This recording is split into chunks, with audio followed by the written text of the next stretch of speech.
नमस्कार मंडळी, तुमचं माझ्या नवीन व्हिडिओमध्ये स्वागत आहे. तर आपण आज डाळबाटीची रेसिपी बघूया. सगळ्यात आधी मी डाळ कुकरला शिजवून घेतलेली. आता आपण डाळीला फोडणी देऊया. सगळ्यात आधी मी तेल टाकलेलं, तेलामध्ये मोहरी टाकलेली. मोहरी आता जिरं टाकून घेऊया आणि छान दोन्हीला पण तडतडू देऊया. म्हणजे छान हे फुललं ते की फोडणी छान बसते आणि खायला पण छान लागते. तर तुम्ही बघू शकता आपलं जिरं मोहरी छान फुललेली आहे. आता आपण लसूण टाकून घेऊया. लसूणला आपण छान हलका गोल्डन ब्राऊन होईपर्यंत रंग फ्राय होऊ देऊया. त्यानंतर मिरची टाकून घेऊया. आता मिरच्या इतक्या तिखट नव्हत्या म्हणून मी जास्त टाकलेल्या. तुमच्या जर असेल तर कमी टाका, कारण तिखट जास्ती छान लागत नाही. तर बघा मिरच्यांना पण छान परतून घेते आहे.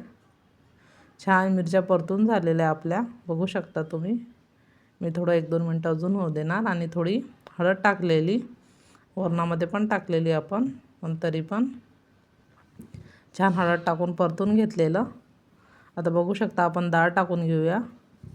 मी पूर्ण डाळ नाही टाकणार आहे, मी थोडीच टाकणार आहे. आपण छान आणि काय करायचं, डाळीला आपण थोडं पातळ करायचं, जास्त घट्ट छान वाटत नाही बाटीसोबत. थोडी पातळ करायची, थोडं पाणी टाकायचं आणि छान मिक्स करून छान उकळी काढायची. तुम्ही बघू शकता मी किती पातळ ठेवलेलं. तुम्हाला हवं तितकं तुम्ही करू शकता. आणि थोडं मीठ पण टाकलेलं, कारण बाटीमध्ये पण असतं म्हणून मी थोडं कमीच टाकलेलं. आता आपण बाटीसाठी पीठ मळून घेऊया. तर मी सगळ्यात आधी कणिक घेतलेली, गव्हाचं पीठ घेतलेलं, नंतर रवा टाकलेला. रवा नक्कीच टाकायचा.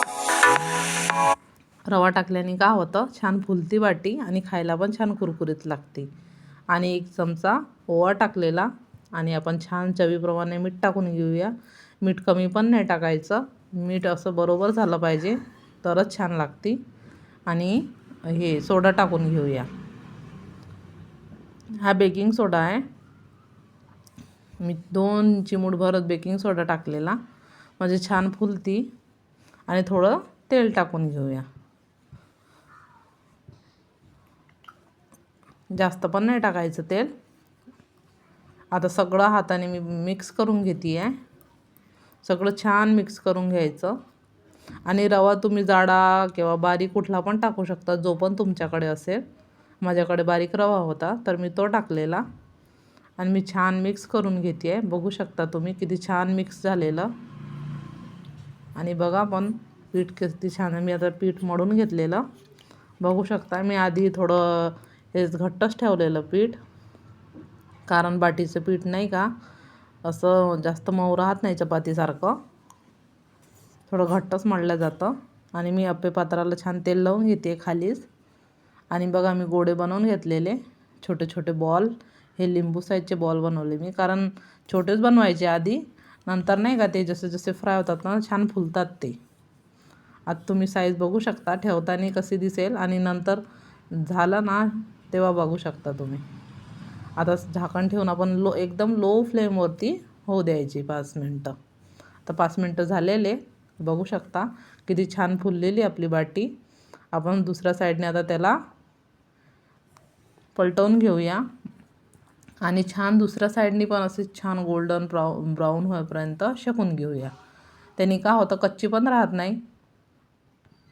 फक्त लो फ्लेमवरती ठेवायची, त्यांनी कच्चं राहत नाही. तुम्हाला असं वाटत असेल की बाबा अख्खे गोळे ठेवले तर कच्चं राहतील, नाही. आणि मी 1 वेळा आधी टाकलेलं तेल आणि 1 वेळा वरनं टाकते आहे. मी जास्त तेल वापरणार नाही आहे, मी 2च वेळा तेल टाकणार आहे. आता पण आपण छान त्याला सगळ्याकडनं असं कुठनंच कच्ची दिसली पाहिजे नाही आपल्याला. सगळ्या साईडने आपण छान त्याला गोल्डन ब्राऊन होईपर्यंत परतून घेतलेलं तुम्ही बघू शकता. छान आपली बाटी तयार आहे. किती छान दिसते बघू शकता तुम्ही, कोणी म्हणणार नाही. आणि त्याला नाही का छोटे छोटे क्रॅक्स पण गेलेले, म्हणजे छान आतपर्यंत ते शिजल्या गेलेलं बघू शकता. किती मऊ झालेली आणि बाहेरून कुरकुरीत, आतमधून एकदम सॉफ्ट आहे बघा. एका हाताने जर असं हे केलं ना मॅश तर होत आहे ते. आणि छान थंडीमध्ये असं गरम गरम करून खायला लय भारी लागतं, कारण याला गरमच खायला जातं. गरम खाल्लं की लय भारी लागते. बघू शकता तुम्ही मी दुसरी पण बाटी, असं एक पण बाटी आतमधनं कच्ची नाही आहे की काही नाही. आणि छान फुलली पण आहे, बघू शकता तुम्ही. छान फुलतात कारण आपण रवा टाकतो ना, तर छान फुलतात. आता वरनं डाळ टाकायची. छान डाळ टाकून घ्यायची आणि याला डाळ जास्त लागती आणि थोडी पातळच ठेवायची. एकदम जास्ती पातळ पण नाही तर जास्ती घट्टी पण नाही, थोडं मीडियम साईजची. आता मी टाकून घेतलेली बघा. तुम्हाला तूप लागलं तर तूप पण टाकू शकता, पण आमच्याकडे नाही आवडत. बघा माझी मुलगी खाती आहे.